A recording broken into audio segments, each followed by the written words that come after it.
Assalamualaikum warahmatullahi wabarakatuh. Nama saya Fersima Primaldi. Di sini saya akan menjelaskan tentang pengambilan keputusan kelompok dan kepemimpinan.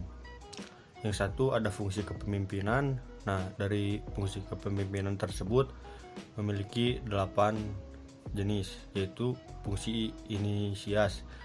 Yang dalam artinya fungsi ini seorang memimpin harus dapat mengambil inisiatif atau prakarsa untuk gagasan atau ide baru. Selain itu juga dapat memberikan pemahaman terhadap gagasannya. Yang kurang layak, seorang opinion leader mempunyai tanggung jawab atas masyarakat. Oleh karena itu, mereka harus berani mengambil keputusan untuk mengambil atau menolak gagasan baik yang berasal dari dirinya sendiri maupun dari orang lain. Lalu kedua, ada fungsi keanggotaan. Jadi, seseorang layak memberi sumbangsih terhadap sebuah kelompok jika ia benar-benar merupakan anggota kelompok tersebut. Oleh karena itu, seorang opinion leadernya harus bisa melebur ke dalam kelompok agar dapat diterima oleh anggota yang lain. Lalu selanjutnya ada yang ketiga, fungsi perwakilan. Nah, dari fungsi ini sebuah kelompok seringkali mendapatkan ancaman dari luar. Disinilah fungsi seorang opinion leader untuk dapat menyelesaikan masalah tersebut, agar anggota kelompok menjadi tenang, penengah jika anggota kelompoknya bermasalah dengan kelompok yang lain. Lalu ada yang keempat, yaitu adalah fungsi organisasi. Jadi tanggung jawab terhadap hal-hal yang bersangkut paut dengan persoalan perorganisasian.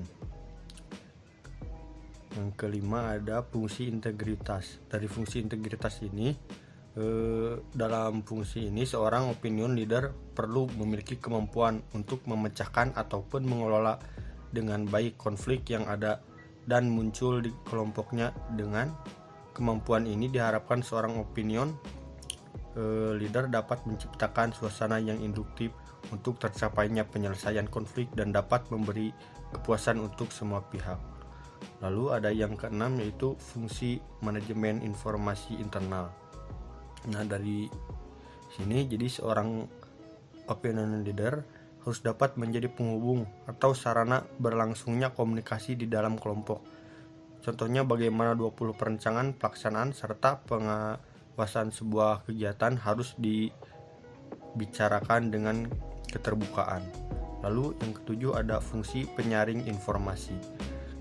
Dalam fungsi ini dengan bertujuan untuk kemajuan dan pengembangan sebuah kelompok, itu pasti diperlukan banyak informasi serta wawasan baru dari luar.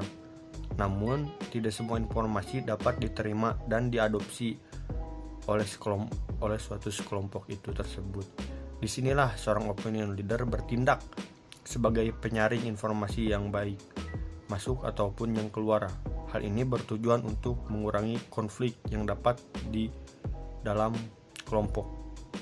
Yang kedelapan ada fungsi imbalan. Dari fungsi imbalan tersebut, opinion leader melakukan fungsi evaluasi dan menyatakan setuju atau tidak terhadap kegiatan-kegiatan yang telah diakui oleh para anggotanya. Nah, selanjutnya yaitu ada gaya kepemimpinan dalam kelompok.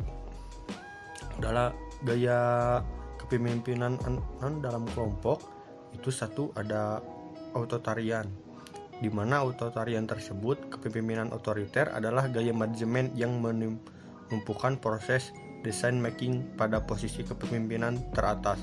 Jadi artinya pemimpin sebagai kepala dari organisasi adalah satu-satunya pihak yang memiliki kontrol untuk membuat sebuah keputusan strategis. Yang kedua ada birokratik. Nah, dari birokratik tersebut, perilaku memimpin yang ditandai dengan adanya ketaatan pelaksanaan suatu prosedur yang telah berlakukan untuk memimpin dan anak buahnya. Memimpin yang birokratis secara umum yang membuat segala keputusan itu berdasarkan dari aturan yang telah berlaku dan tidak ada lagi fleksibilitas. Yang ketiga ada diplomatik. Dari sebuah gaya kepemimpinan yang dijalankan oleh pimpinan untuk bawahannya yang mempunyai kemampuan agar bisa menjalankan aktivitas yang sementara waktu tak bisa dilakukan oleh pimpinan dengan berbagai macam sebab tentunya. Yang keempat ada demokratik. Nah, demokratik tersebut kemampuan yang mempengaruhi orang lain agar bersedia bekerja sama untuk mencapai tujuan yang ditetapkan dengan cara berbagi kegiatan yang akan dilakukan ditentukan bersama-sama antara pimpinan dan bawahannya. Lalu selanjutnya ada yang kelima. Nah, dalam yang kelima ini adalah laissez-faire.